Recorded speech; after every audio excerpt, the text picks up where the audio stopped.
Hello there and welcome back to Mr. V's History Lessons. This is going to be the kickoff of our book review series, where I'm going to orally narrate some select historical books for us to take a look at. And the first book we are going to start with is Black Shack Alley by Joseph Zobel. So I've created this PowerPoint to go along with what I am reading to provide you guys some visual cues and stimuli. We are first going to start with the introduction. So, without further ado, here we go.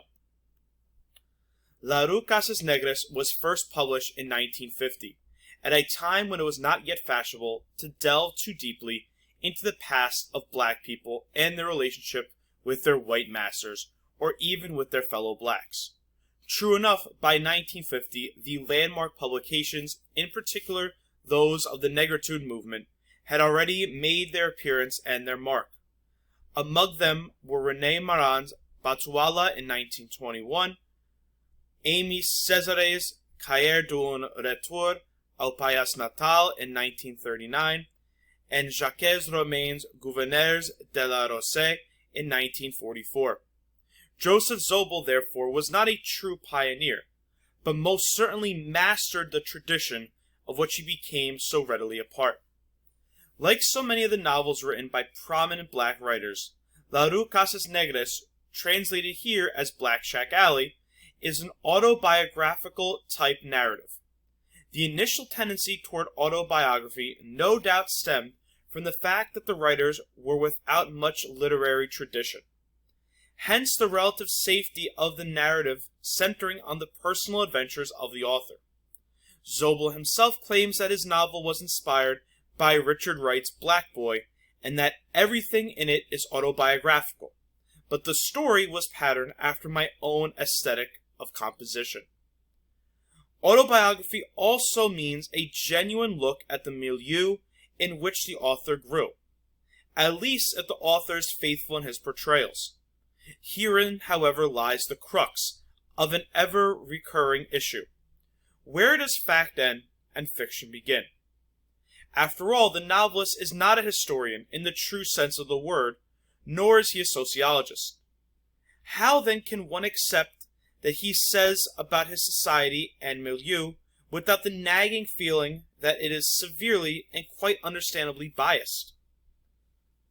One is here reminded of Alex Haley's Roots, which caused great controversy simply because some critics refused to see fiction as having a basis in fact, prompting Haley to refer to his work as one of faction.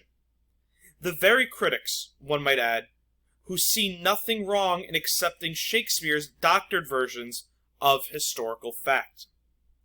By and large, black novelists, Anglophone as well as Francophone, have sought to use whatever they wrote to make certain statements, implicit or explicit, on the social milieu of their time or that of their work. Consequently, one finds large doses of social commentary alongside the straight narrative, and the better novelists are those who marry these two elements with the greatest effect.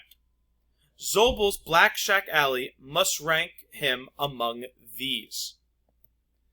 Black Shack Alley portrays the reality of life in the French West Indies in the years between the world wars. It deals specifically with life on a Martiniquan plantation, as well as with the struggles of the poor, black lower class, in the ensuing shift to an urban setting in Fort-de-France. It is important to understand the role of the plantation in the colony as Martinique then was. In this essay, The French West Indies, Dualism, from 1848 to the present, Professor Brian Weinstein has noted this role. The plantations or habitations of these former colonies created racial classes, and were the key to a permanently dependent economy. In spite of their humble origins, often as indentured laborers and soldiers of fortune, many whites became rich, while the blacks were kept down as slaves. the poor whites allied themselves with the rich. All groups lived in and around the cane habitations, the products of which, sugar, and later, rum, had been sent to France. In the 18th and early 19th centuries, the habitation was an autonomous unit within the colony. The white owner lived surrounded by his black slaves, who cultivated and cut the same cane and transformed it on the spot into sugar and rum. A little land set aside for food crops supplied some of the needs of the population. Social life revolved around this unit. The principal social groups were created within it, others on its periphery in symbiosis with it. Finally, there were those created in reaction to it. But no element in the complex tableau of the society appeared independent of it.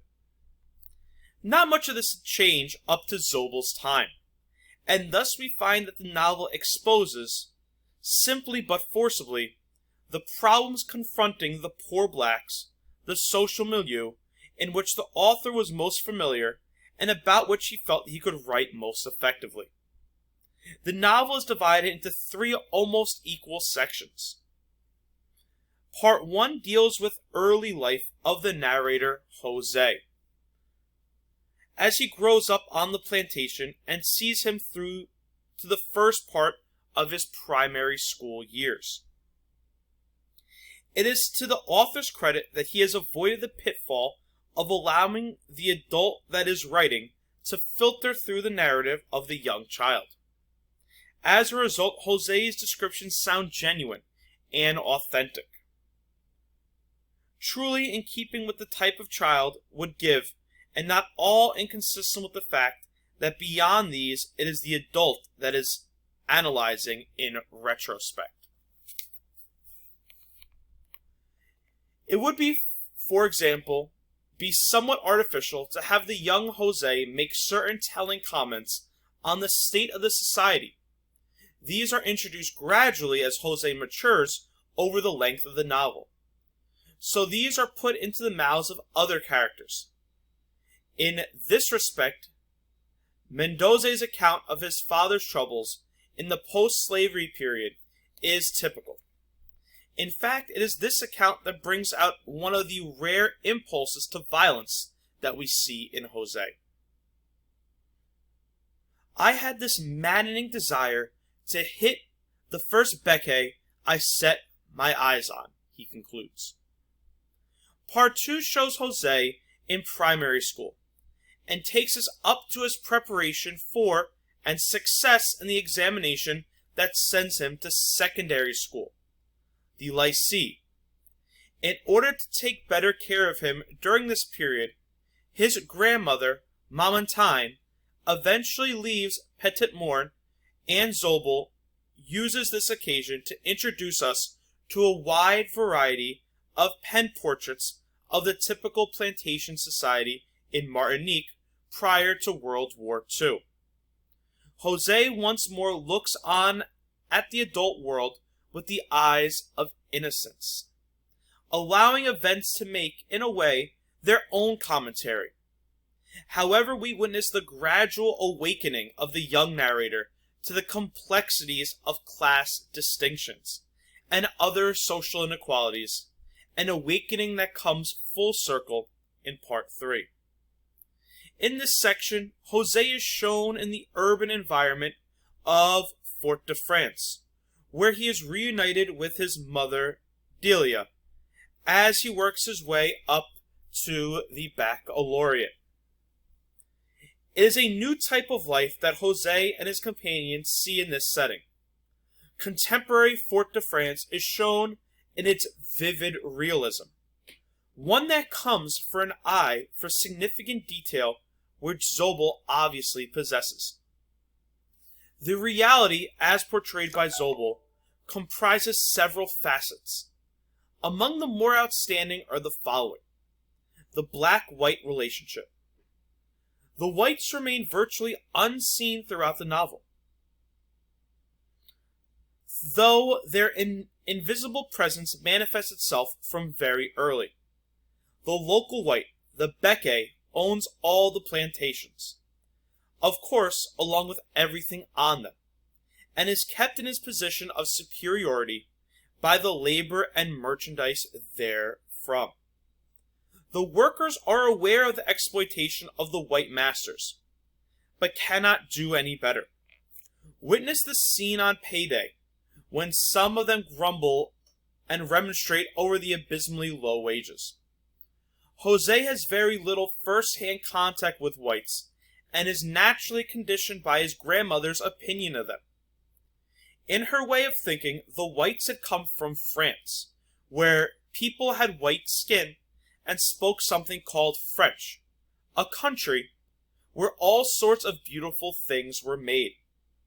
Consequently, Jose is puzzled to see a white Christ on the cross. In his innocence, he thought that treatment of such cruelty was only meted out to black people. In Fort-de-France, Jose realizes that the blacks and whites are worlds apart. He sees them only occasionally. One hardly ever saw the house owners en routier.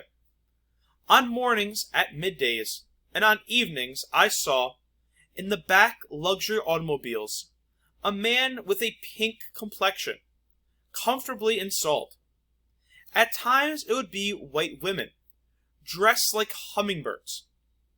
Or else it would be children, looking like angels at Corpus Christi. Occasionally I would hear them, the women in particular, giving orders to their servants, in a stuck-up, pretentious voice, and in an accent that I knew not how associated platitude to pedantry. For all this he cannot get over the difference in attitudes toward them as shown by the blacks he has known, those from the country and those from Fort-de-France. The rural blacks did not prostrate themselves before the whites, whereas those in Rue-Dedier formed a devoted category, dutifully cultivating the manner of serving the Bekes. The urban blacks, however, have other more practical reasons for their apparent submissiveness. Antagonizing the whites could mean instant loss of jobs and home. Of course, the black-white dichotomy was not the only one. In a way, there are two others, white mulatto and mulatto black. With their fair skins and less kinky hair, mulattoes form part of a buffer group, a sort of middle management. As Jose himself sees later on, the mulattoes are in a quandary, being neither one nor the other, resented by both blacks and whites. When you think that those little bastard mulattoes, born of those unions, who don't even have the right to call papa in public or to walk up to their Beke fathers, grow up with the arrogance of not having black skin, and never miss an opportunity to hark back to the white side of their origins. In the final analysis, though, it is the mulattoes who have won out, as can be seen so plainly in many other West Indian islands, and this precisely because of the middle position they occupy. Upward mobility. Whereas the whites control the economic structure of the society, the blacks' only possible means of upward mobility is through education. Meaningful business enterprises were out of the question.